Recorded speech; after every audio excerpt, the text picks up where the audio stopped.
Hello and welcome back to Decoded. My name is Mike McMillan. In today's video, I'm going to continue my series on the book Enshittification by Cory Doctorow. And today we're going to look at what happens when a company manages to drive out their competition and how that leads to a company's enshittification. So let's get started. Competition is important because it tends to keep companies honest. If you have a company working against you or competing against you, then you have to spend most of your time trying to earn customers by improving your product. And that's what honest companies do. It's when a company manages to drive out their competition that enshittification occurs. So what I'd like to do in this video is look at a few examples of tech companies who have managed to drive out their competition and in the process have become, to one extent or another, enshittified. First example we're going to look at is Amazon. And Amazon has done lots of different things to drive out competition. And one example of that is when they were trying to compete against the online company, diapers.com. What Amazon did was they managed to price their diapers so low that diapers.com could not compete. Amazon was selling these diapers at a loss, but they knew that because of their large cash reserve, a cash reserve that diapers.com didn't have, they could eventually drive diapers.com out of business. And that's exactly what happened. And as we know, Amazon has done this with lots and lots of other companies. Books is just one example.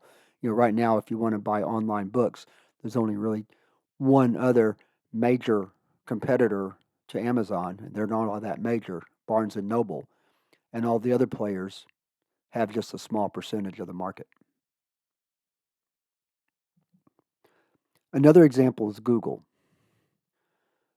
Google worked very hard to drive out their competition by making sure that when a user was in their web browser and wanted to do a search, it was the Google search engine that came up and the one that they ended up using.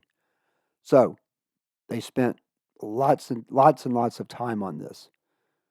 Not so much trying to improve the searches themselves, although those were very good, but just trying to ensure that they were cornering the market in internet web searches.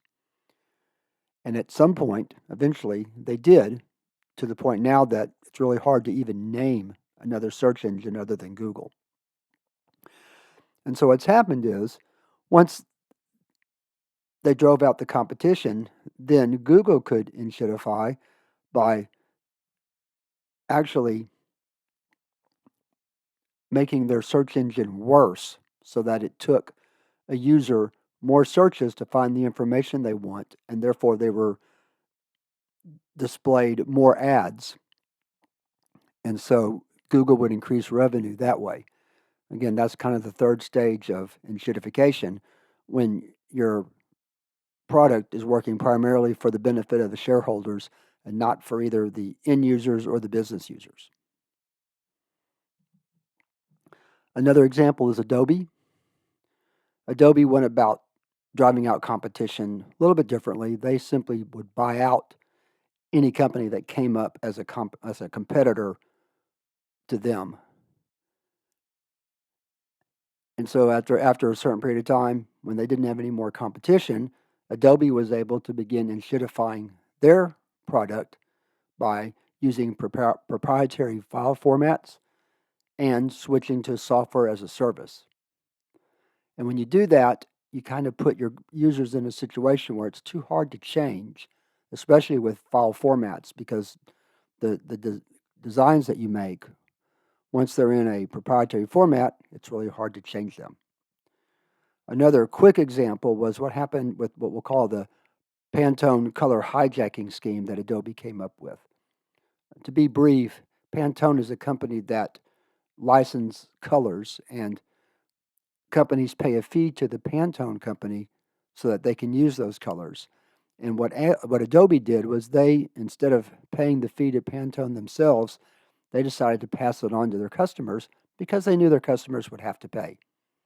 And that's a classic example of enshittification, when you have your users locked in like that and you can punish them financially.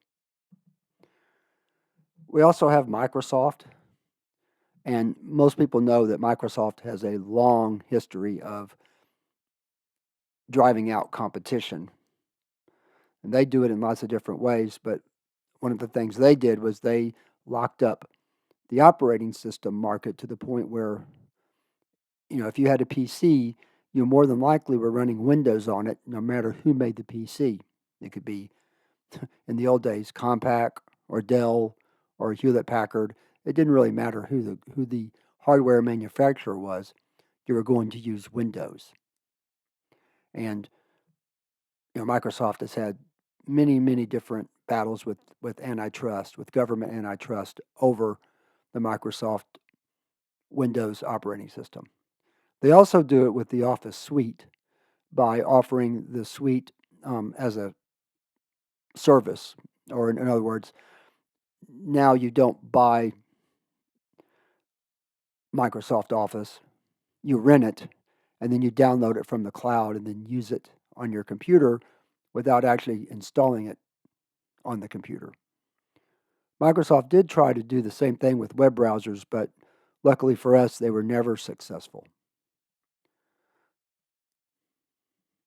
So in conclusion, what we want to say, or what Doctorow says about enshittification, is that before a company can become enshittified, when they have competition, that competition keeps them honest, and they have to be working for the primary good of the user. And sometimes even the business user, but mostly the end user. But in almost every case, these tech companies are working to become anti-competitive because they want to have a corner on the market. They want a monopoly in whatever service they're providing or product they're providing. Our government goes back and forth with anti-competitiveness. And sometimes, especially when there's a Democratic administration, they're working hard with antitrust to try to improve or increase competition. And then when usually a Republican administration comes in, the government backs off.